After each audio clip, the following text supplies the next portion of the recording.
শাহজাহান তদন্তে আরো চাঞ্চল্যকর তথ্য সিবিআই তরফ থেকে আদালতে পেশ করা হয়েছে। ইডির ওপর হামলা সময় ঘরেই ছিল শাহজাহান।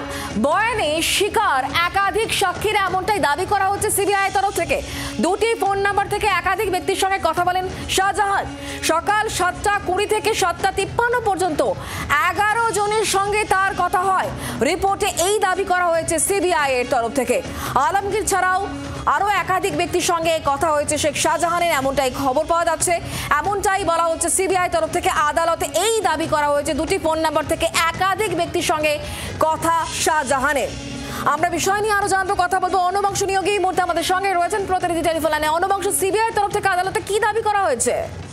দেখো, শেখ শাহজাহানের বক্তব্য যেটা ছিল যে তিনি সেখানে ছিলেন না, কিন্তু সর্বৈব মিথ্যা বলছে শেখ শাহজাহান। শেখ শাহজাহান সেই দিন যেদিন ইডি অফিসারদের উপর হামলা হয় সেদিন ঘরেতেই ছিলেন এবং তিনি তার দুটো নাম্বার থেকে একাধিক ব্যক্তিকে ফোন করেছিলেন।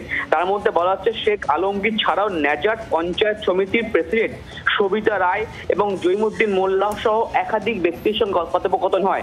এছাড়াও সিবিআই বক্তব্য এটা যে শেখ শাহজাহানের ফোন থেকে তার স্ত্রী, শেখ শাহজাহানের স্ত্রী নির্দেশ দিয়েছিল একজন ব্যক্তিকে যে লোক জড়ো করতে হবে, হামলা করতে হবে, সেটাও কিন্তু উল্লেখ করেছে। একাধিক ব্যক্তির সাক্ষ্য তারা গ্রহণ করেছে। সেই সাক্ষ্যের বক্তব্য দিয়ে কিন্তু সিবিআই একটি রিপোর্ট জমা দিয়েছে যে শেখ শাহজাহান উপস্থিত থেকে কিন্তু ইডি অফিসারদের হামলা চালিয়েছিল।